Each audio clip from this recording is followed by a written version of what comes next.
It began on the set of Ben-Hur, back in the summer of 1958, beneath the harsh Roman sun and the glare of 100 arc lights.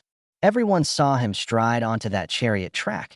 Charlton Heston, the towering hero with a jaw like carved marble, the ultimate embodiment of strength and grace.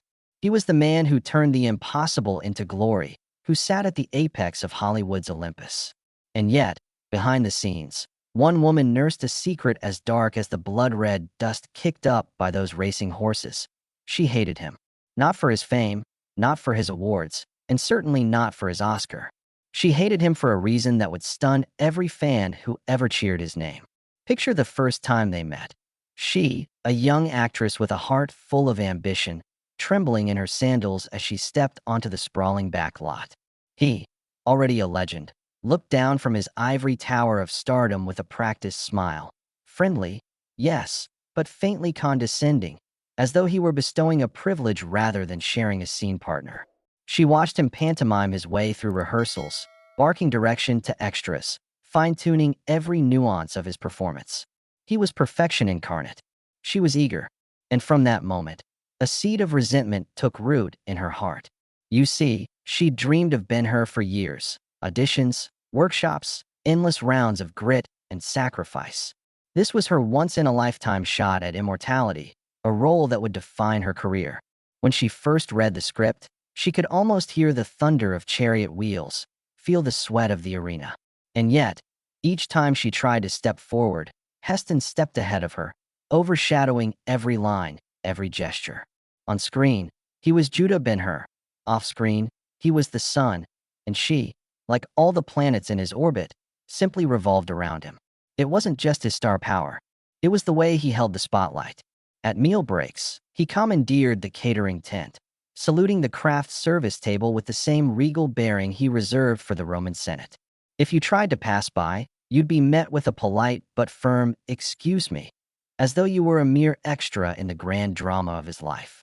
When press photographers arrived each morning, they focused their lenses on him first, saving only sideways glances for the supporting players. And those headlines, every newspaper, every trade magazine, blared his name in 48-point type, with her listed in single digits at the bottom. Heston commands, the reviews said. Heston dominates. And for her, these words felt like chains, binding her hopes to a persona too vast to share. But the real spark ignited late one night beneath the olive trees lining the set. They'd wrapped a grueling 20-hour day, and the cast gathered for a quiet outdoor dinner. Greek salad, bread dipped in pungent oil, and wine tinged cherry red. As laughter echoed under the lanterns, she dared to speak up about her own background, her training at the actor's studio, her struggles in New York City, the dream she almost abandoned. Heston listened, once, then turned the conversation back to himself. Tales of his treks through Greece while researching biblical epics, anecdotes about meeting Gandhi, and an extended riff on his method for portraying Moses. She tried to interject, to steer the topic toward her own journey, but each attempt was politely deflected. By the time the last of the salad was gone, she understood that this man monopolized more than scenes. He monopolized attention, admiration, and even compassion. Week after week, as cameras rolled and extras scattered, her patience frayed. Every day she watched him rehearse the race in that Foley pit. Every day she saw him lap her in interviews and photo calls. And one afternoon, the tension snapped. During a break in the chariot sequence, she found him kneeling beside a wounded stuntman, offering water and a towel. On the surface, it was kindness. But when she approached to help, he brushed her away with a tired wave, as if her concern were an inconvenience. In that instant, she felt a sharp, white-hot pain in her chest. She realized that no matter how hard she tried, she would always be the understudy in his life's epic. Behind her calm exterior, anger simmered.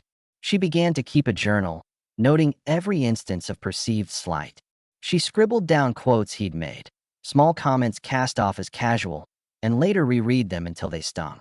When award season rolled around and his name surged across ballots, she put on a brave face at gala dinners, applauding his victories while her heart clenched.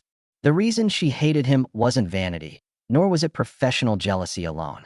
It was the feeling of invisibility, of being eclipsed by a man who wielded his fame like a weapon. Every headline, Every curtain call, every statue on a shelf whispered that no matter what she did, her story would always be secondary. And here's the twist.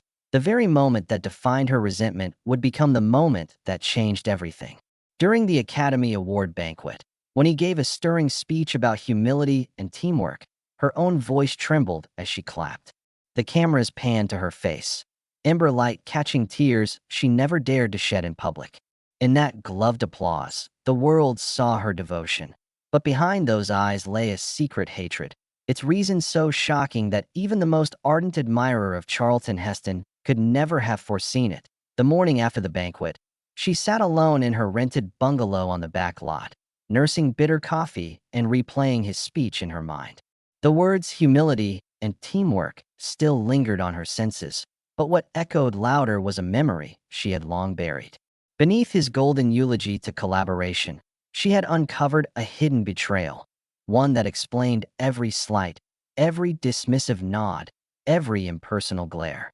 He had been more than a commanding presence on screen. Decades earlier, he played a pivotal role in smearing her mother's name during the Red Scare, cooperating with WAC to condemn a gifted actress to blacklist oblivion. And now, at the height of his fame, he stood applauded for virtues he never embodied in private. When she was 12, her mother's career collapsed overnight. Broadway offers vanished, directors refused her phone calls, and her family retreated into financial ruin. Looking back, she remembered her mother's whispered confession. He testified, "Darling." Charlton Heston named names. At the time, the name meant nothing to her, just another window on a life she longed to share. But years later, leafing through yellowed transcripts in a film archive, she saw his signature under sworn testimony. His words carried weight.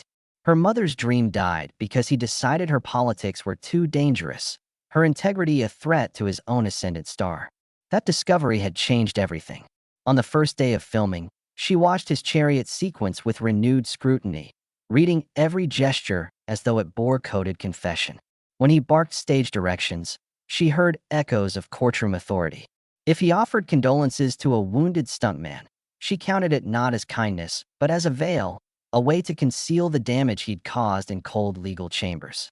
Even his celebrated generosity, donating profits to charities, rallying for civil rights, felt tainted, like a hand that had once pushed her mother off a stage now offering alms to obscure guilt.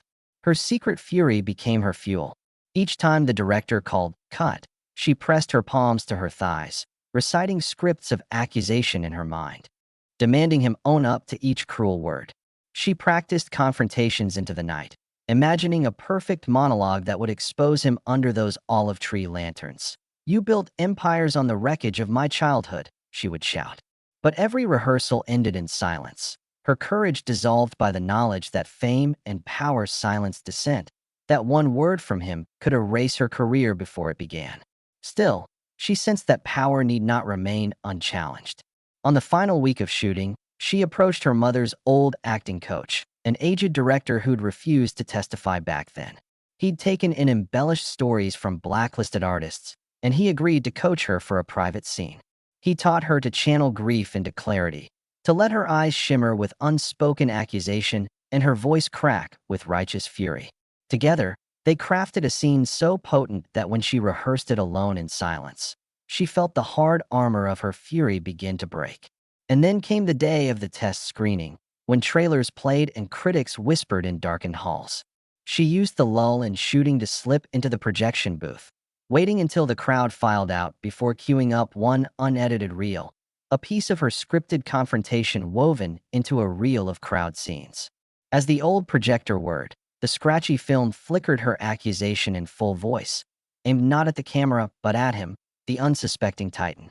In the nearly empty theater, she watched the ghost of her own defiance fill the screen, her words echoing off plaster walls.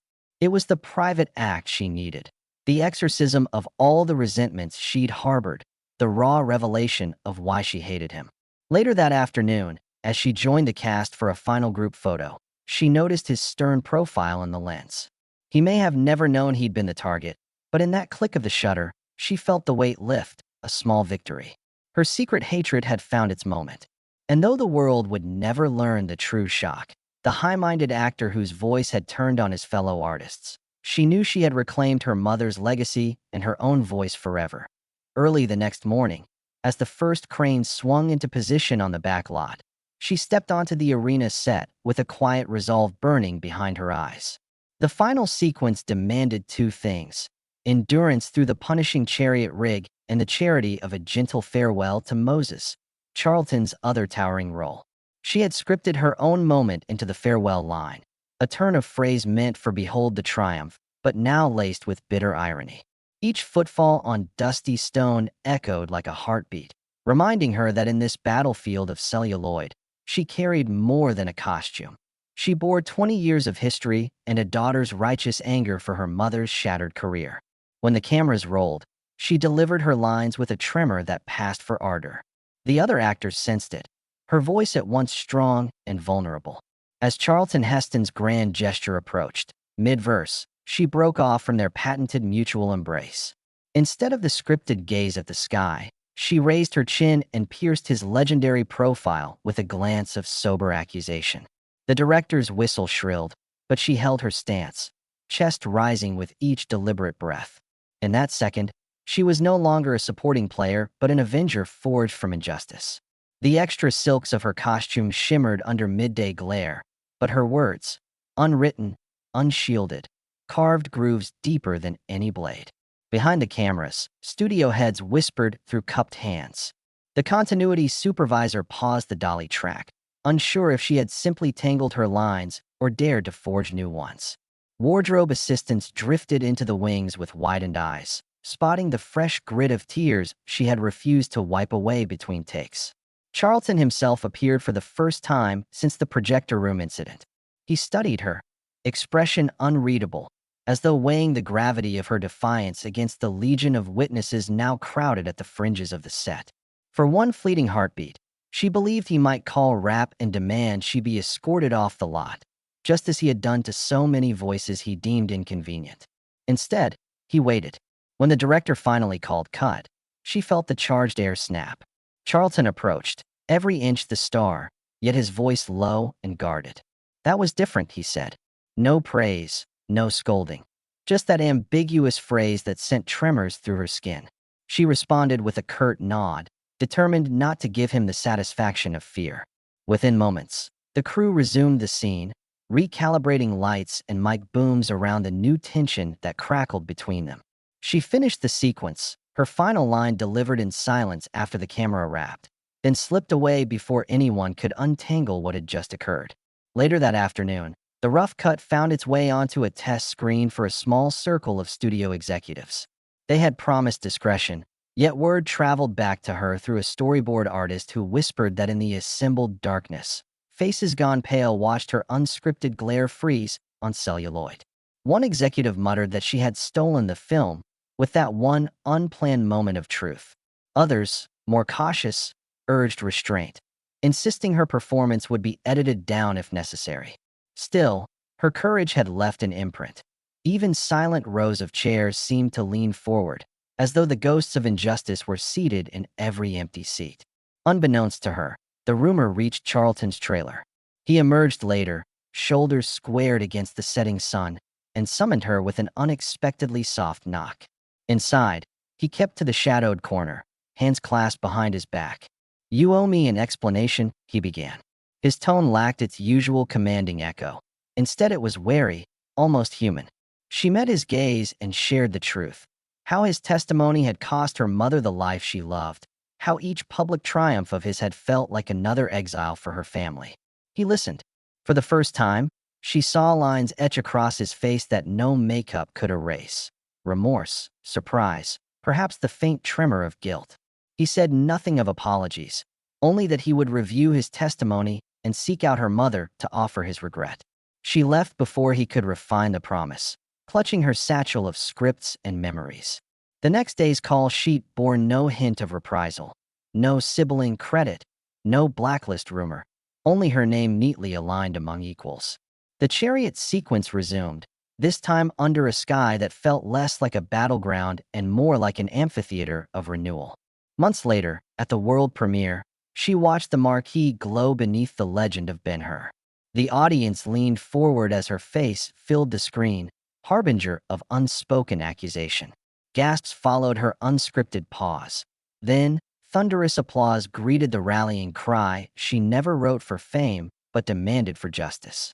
Charlton's final bow that night included a pointed glance in her direction, acknowledgement, perhaps respect. Reviewers praised her breakthrough performance, championed her as the film's emotional linchpin.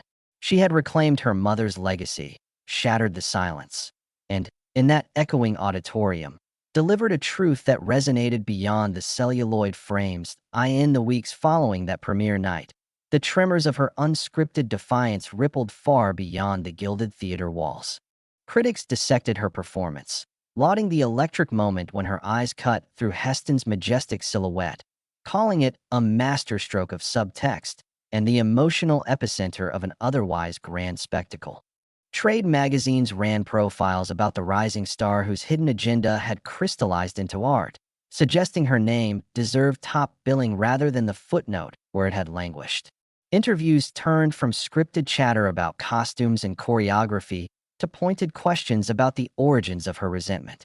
At every turn, she fielded inquiries with practiced poise, offering cryptic smiles and noting that true inspiration often springs from buried history. Charlton Heston himself watched this coverage with a mix of admiration and consternation. Privately, he acknowledged that her bold act had exposed a blind spot in his own legacy, moments he'd once dismissed in the urgency to secure his place on the silver screen. Far from dismissing her revelations, he arranged a private meeting in his home study, the walls lined with awards and photos bearing witness to his storied career. They spoke in hushed tones about the actor's testimony before WAC, the personal ambitions that had eclipsed his loyalty to fellow artists, and the long shadow cast over a family he scarcely remembered. In that candid conversation, he offered her a formal letter of apology, acknowledging the scars his actions had left on her mother's life and, by extension, on her own. He asked only for the chance to set the record straight through a public statement. Their next exchange unfolded beneath the same olive trees on the studio lot where she'd first tasted betrayal. In a ceremony attended by production heads and surviving crew from that era, Heston read from a prepared statement that wove remorse with resolve. He recounted the pressures that had led him to cooperate with the blacklist and the moment he'd realized the human cost of his choices. As he spoke, she stood beside him, her posture both measured and compassionate, her eyes reflecting the twin flames of anger and forgiveness. When he finished, the crew erupted into applause. Cameras captured her hand resting on his arm, a silent gesture that spoke to reconciliation long in the making. That public act of contrition opened doors that had long been slammed shut. The studio invited her to co-produce a documentary exploring the blacklist era, featuring interviews with survivors, archival footage, and Heston's unvarnished admission of guilt. She accepted, driven by a commitment to honor her mother's memory and to illuminate the moral failings of a bygone age. Across 12 episodes, she guided viewers through the labyrinth of fear and loyalty that had gripped Hollywood, pairing expert testimony with rare interviews. Her on-screen poise and behind-the-scenes tenacity earned her both Emmy nominations and renewed respect from colleagues who recognized her as a force for historical reckoning. Meanwhile, her own career trajectory shifted. Directors offered lead roles in period dramas that tackled themes of injustice and redemption. Producers sought her as an executive producer on projects dedicated to underrepresented voices, from documentaries about civil rights warriors to memoir adaptations by blacklisted screenwriters. Each contract came with stipulations that she retain creative control over the portrayal of truth, that credits include explicit acknowledgments of those wronged by the blacklist, and that proceeds fund educational grants in performing arts. Through these stipulations, she wove advocacy into every facet of her profession, ensuring that her artistic success never eclipsed her commitment to justice. On a personal level, she found that the weight she'd carried for decades had lifted, replaced by a sense of purpose forged in confrontation and healing. Her mother, now in her 80s, attended a screening of the first documentary episode and wept through the credits, drawing strength from the daughter she once thought her past had forsaken. They embraced as the theater lights came up, closing the circle of pain in a moment that neither celluloid nor headlines could fully capture. Friends who had witnessed the decades-long struggle described the reunion as nothing short of miraculous. As she stood again on the studio lot beneath those familiar olive trees, this time outside the recording tent for the next season of her anthology series, she no longer saw Heston as a rival or a tyrant.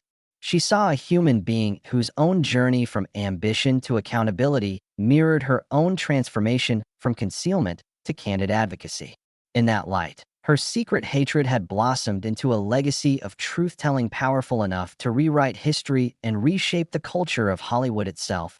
In the months that followed the documentary's acclaim and the anniversary screenings of Ben-Hur, echoes of her confrontation with Heston resonated through every corner of Hollywood. Filmmakers who once regarded the blacklist era as a closed chapter now reopened studio archives, inviting descendants of blacklisted artists to collaborate on new projects. Film schools incorporated her documentary episodes into their curricula, prompting students to examine how power and fear can distort artistic communities, and how a single courageous act of truth-telling can break decades-long taboos. Awards ceremonies dedicated special honors to the woman who reclaimed her mother's legacy, and state legislatures cited her work when issuing formal proclamations of historical apology to affected artists and their families. The industry's shift was palpable. Production companies formed advisory boards to vet scripts for covert political bias, ensuring that no actor or writer would again be silenced for their convictions. A Los Angeles nonprofit launched Voices Unbound, a grant program for survivors of ideological persecution, explicitly modeled on the foundations she built alongside Heston's public apology. On soundstages across the country, new murals depicted artists whose stories had been erased, and cast and crew contracts included clauses protecting freedom of speech. Her insistence on unflinching honesty had turned a personal vendetta into a structural safeguard for creative expression. Meanwhile, her own career flourished in ways she had once only dreamed of. Streaming platforms commissioned her to host a series exploring moral complexity in classic Hollywood, weaving together interviews, rare footage, and reflective commentary. She won Emmys not just for her on-screen presence, but for behind-the-camera leadership as an executive producer, a role that allowed her to champion emerging filmmakers from underrepresented communities. Invitations poured in for speaking engagements at universities, conferences on artistic ethics, and public panels on restorative justice. Each appearance was a platform to remind people that no amount of fame justifies the silencing of conscience. Charlton Heston's legacy, too, underwent a reappraisal.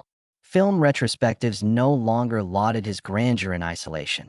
They paired screenings of his greatest epics with sessions on the moral dilemmas he once evaded. His estates funded scholarships for young actors studying both classic technique and the history of censorship. Biographers revised authorized memoirs to include her mother's story, ensuring that readers understood the personal cost behind Hollywood's glitter. In a final, fitting tribute, Heston's name became associated not only with commanding performances, but with the importance of owning one's mistakes and making amends in full view. Through it all, she remained the quiet architect of change. Rather than bask in vindication, she used her visibility to launch a foundation in her mother's name, dedicated to supporting families torn apart by political persecution. The foundation offered legal aid, therapy grants, and summer workshops that blended acting training with civic engagement. Attendees, many the grandchildren of blacklisted creatives, spoke of finding healing in storytelling and seeing their family histories honored on stage and screen. In interviews, she described this as the truest measure of success. When we transform pain into purpose, we ensure that history's darkest chapters become beacons for the future. Today, walking through studio lots or theater corridors, one can sense her influence nearly everywhere. Directors pause to consult her on scripts addressing historical wrongs. Casting agents include her on panels debating diversity and representation. The phrase, the Heston exception, now refers to the idea that no star, no matter how revered, should ever have the power to erase another's voice. And in her mother's old dressing room, once abandoned for years, new artists hang playbills from redress-themed productions, a living gallery of resilience and remembrance. Her secret hatred, born of a daughter's fierce love and a daughter's righteous anger, thus transcended mere resentment. It became the spark that ignited a movement to restore stolen legacies and rewrite injustices long thought unassailable. In quiet conversations with emerging talents, she reminds them that every role, every line, carries weight beyond the frame. It can honor truth or perpetuate silence. And so her story ends not with bitterness, but with a testament to the power of one voice to unshackle many, to turn personal grievance into collective healing, and to ensure that no artist remains lost in the shadows ever again.